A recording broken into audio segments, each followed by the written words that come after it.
Bismillahirrahmanirrahim. Assalamualaikum warahmatullahi wabarakatuh. Alhamdulillah wassalatu wassalamu ala Rasulillah wa ala alihi wa sahbihi wa man wala amma ba'd. Tullab wa talibat kelas 7 MGW yang dimuliakan Allah Ta'ala.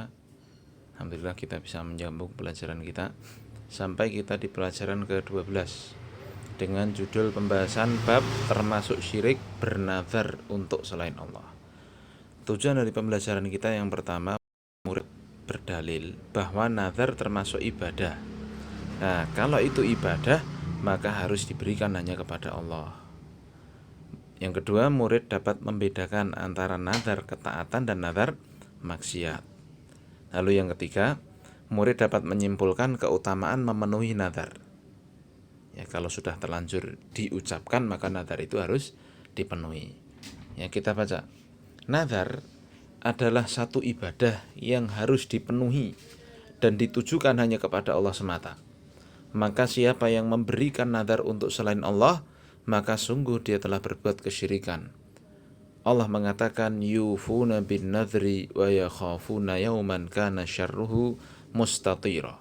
Yufuna, lihat, sempurnakan oleh kalian apa yang telah kalian wajibkan bagi diri kalian dari ketaatan-ketaatan kepada Allah.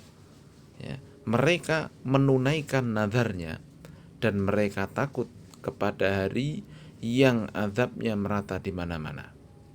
Juga Allah mengatakan wa ma anfaqtum min nafaqatin aw nadartum min nadrin fa innallaha ya'lamuhu.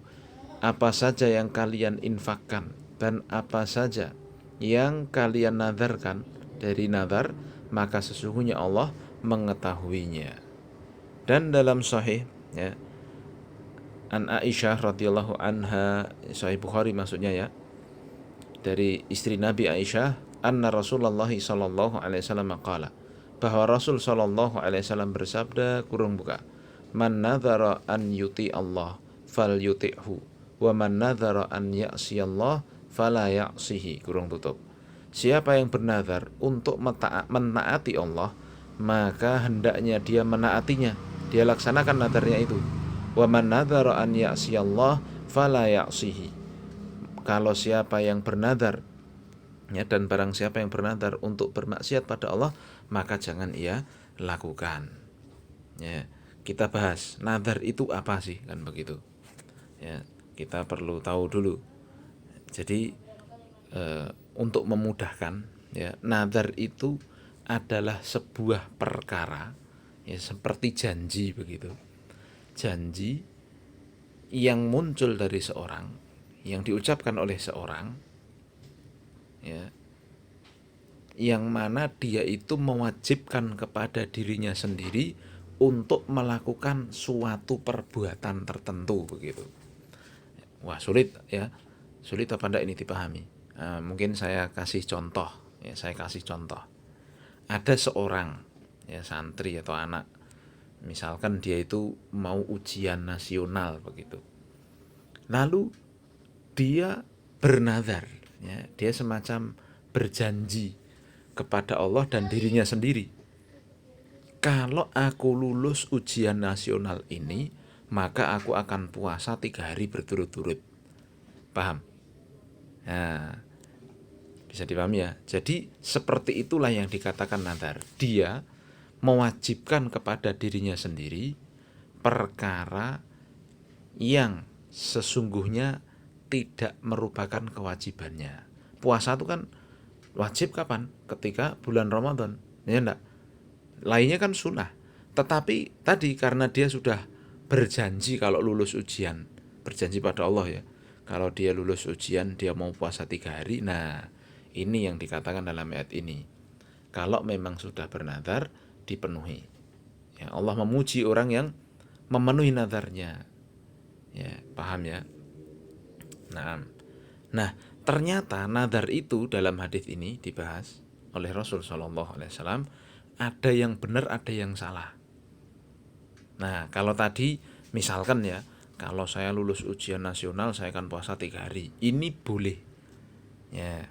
Tetapi kata Rasul dalam hadis yang lain, ya, la ya'ti illa min bakhil. Nazar itu tidaklah datang, tidaklah keluar kecuali dari orang yang bakhil. Lah kenapa? Lah dia mau puasa aja kok dadak dadak tuh bahasa apa, bahasa Indonesianya, dia itu ibaratnya mau puasa tapi kok mensyaratkan kepada Allah dulu harus lulus ujian, dia kan begitu. Ya Allah, kalau aku lulus ujian aku mau puasa, kalau aku nggak lulus ujian ya berarti nggak puasa, ya kan. Kalau aku dapat rezeki, misalkan orang jualan mobil, kalau mobilku laku aku nanti akan sedekah 1 juta gitu, padahal dia orang kaya. Ya, mau sedekah kan harusnya mudah kan, tapi dia mengikat sedekahnya dengan seolah-olah menyuruh Allah dulu, dalam tanda kutip menyuruh Allah supaya bisnisnya lancar dulu atau ujiannya dibantu supaya lancar kan begitu. Maka kata Nabi ya, nadar itu tidaklah keluar dari orang bakhil ya. Jadi dari situ para ulama mengatakan hukum nadar yang memang itu ketaatan wajib dipenuhi, tetapi sesungguhnya perkara yang makruh untuk dilakukan. Paham ya? Nah, ini hukum yang pertama. Kalau sudah ya ada nadar ketaatan wajib diikuti, walaupun secara umum kita selaku orang Islam kalau memang nggak pepet nggak usah lah ya, nggak usah bernadar ya. Nah, paham ya?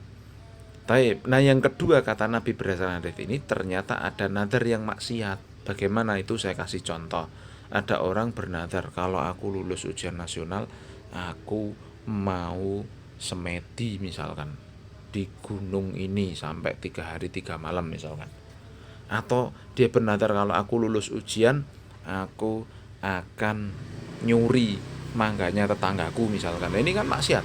Nah, maka seperti ini kata Nabi tidak boleh dilaksanakan. Paham ya? Baik, sekarang kita bahas ya pokok pelajaran kita. Yang pertama, nadar itu ibadah. Allah memuji kaum mukminin yang menunaikan nadar. Maka Allah mengatakan yufuna bin nadri wa yakhafuna yawman kana syarruhu mustatira. Berbeda dengan orang yang bernadar lalu mundur dan meninggalkannya. Kalau sudah diucapkan ya jadi dipenuhi. Ya, maka hal ini menunjukkan bahwa nadar itu adalah ibadah. Kenapa? Karena hal ini dipuji oleh Allah. Siapa yang menunaikannya? Ya, walaupun tadi di atas saya sebutkan kalau nggak kepepet, kalau nggak ini kan makruh hukumnya, ya kan.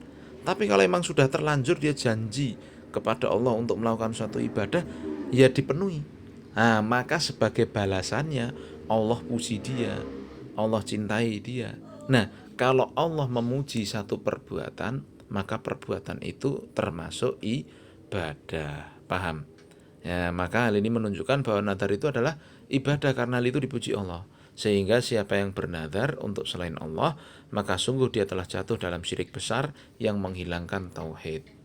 Ya, contohnya apa ya? Contohnya ada orang, kalau aku berhasil menjual dagangan ini, nanti aku mau ngasih sesajen. Nah, ini berarti nadarnya itu diserahkan kepada selain Allah, maka ini hukumnya syirik besar. Paham ya yang dimaksud? Nah, itu haram, itu tidak boleh dilakukan karena itu menghilangkan tauhidnya. Ini pokok pembelajaran pertama, bahwa nadar itu ibadah. Lalu yang kedua, luasnya ilmu Allah. Allah mengabarkan bahwa apa yang kita infakkan dan kita nadarkan dari satu nadar untuk mendekatkan diri kepada Allah, maka sungguh Allah mengetahuinya dan Allah pasti akan memberikan balasan atasnya. Allah mengatakan wa ma anfaqtum min nafaqatin wa au nadartum min nadrin fa innallaha ya'lamuhu. Siapa yang bernadar untuk Allah kemudian dia tunaikan nadarnya, maka dia mendapatkan pahala. Dan siapa yang bernadar untuk selain Allah, maka dia berhak mendapatkan hukuman. Hal tersebut menunjukkan luasnya ilmu Allah serta pengawasannya terhadap seluruh amalan. Dalam firman-Nya fa innallaha ya'lamuhu, sungguhnya Allah mengetahui apa yang kalian infakkan maupun apa yang kalian nadarkan. Jadi Allah itu tahu, tidak hanya sekedar tahu, ya kan? Setelah Allah tahu, nah Allah beri balasan. Kalau perbuatannya baik, ya Allah tahu itu perbuatannya baik, ya Allah beri balasan dengan kebaikan. Tapi kalau Allah tahu, oh ternyata itu perbuatan jelek, maka Allah beri balasan dengan siksanya, kan begitu. Paham ya? Nah, dari kalimat fa innallaha ya'lamuhu ini juga ini terdapat penetapan sifat ilmu bagi Allah sesuai dengan keagungan dan kemuliaannya. Jadi Allah mengetahui segala sesuatu. Nah, pokok pembelajaran ketiga, macam-macam nadar. Nah, nadar dibagi menjadi dua, sudah saya isyaratkan ya di atas tadi. Yang pertama nadar ketaatan, kasih garis bawahi, yaitu seorang mukalaf. Mukalaf itu orang yang sudah kena beban syariat, ya, seperti antum kan, sudah balik kan, akil balik ya. Nah ini sudah wajib ini, ya, wajib sholat, wajib melakukan ibadah-ibadah yang Allah wajibkan. Nah itu namanya mukalaf. Nah, maka ketika seorang muslim yang sudah mukalaf ini mewajibkan bagi dirinya dengan satu nadar berupa ketaatan dan takarub pada Allah, ini namanya nadar ketaatan. Contoh seperti orang mengatakan wajib bagiku untuk Allah berpuasa 3 hari. Maka kalau itu sudah keluar dari dia sudah janji seperti itu, maka wajib bagi setiap muslim untuk menunaikan nadar tersebut. Nah, seorang muslim pada dasarnya dimakruhkan untuk bernadar berdasarkan sabda Nabi, "Annan nadra la ya'ti bi khairin innama yastakhriju bihi minal bakhil." Nah ini dia.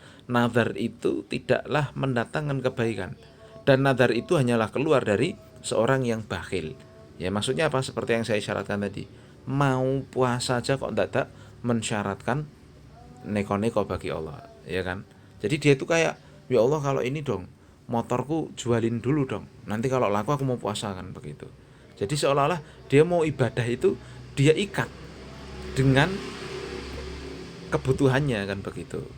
Nah kalau Allah penuhi, gue juga mau deh puasa, kan begitu. Kalau Allah nggak penuhi ya gue nggak mau puasa, kan begitu. Seolah-olah kan begitu. Nah maka nadar ini tidaklah keluar kecuali dari orang yang bakhil. Nah lihat sini yang saya ulangi lagi di sini ya. Dan hendaknya seorang muslim ketika akan melakukan amal kebaikan langsung aja dikerjakan tanpa harus mewajibkan dirinya dengan amalan itu. Karena kadang dia tidak mampu atau kurang dalam mengerjakannya sehingga dia berdosa. Dan kadang dalam hal tersebut ada sikap suudzon terhadap Allah, di mana dia menyangka bahwa Allah tidak akan memenuhi kebutuhannya kecuali dengan nadar tersebut. Jadi kalau memang dia mau melakukan suatu perbuatan ketaatan, udahlah lakukan aja. Pengen puasa kan ada puasa Senin Kamis. Oh masih kurang, ada puasa Daud, boleh. Ya nggak perlu kemudian ya Allah kalau rezekiku lancar aku mau puasa deh. Kalau enggak ya nggak mau deh. Nah ini kan namanya orang pelit, paham? Taib. Kemudian yang kedua, jenis yang kedua adalah nadar maksiat. Apa artinya? Yaitu seorang mewajibkan bagi dirinya sendiri dengan nadar yang maksiat pada Allah. Wah, nadar jenis ini haram. Sebagaimana disabdakan Nabi di atas, "Man nadhara an ya'siyallah fala ya'sihi." Siapa yang bernadar untuk memaksiati Allah, maka enggak boleh memaksiati Allah. Ya tadi, nih dicontohkan di sini seperti orang mengatakan, "Aku bernadar tidak akan mau bicara dengan saudaraku.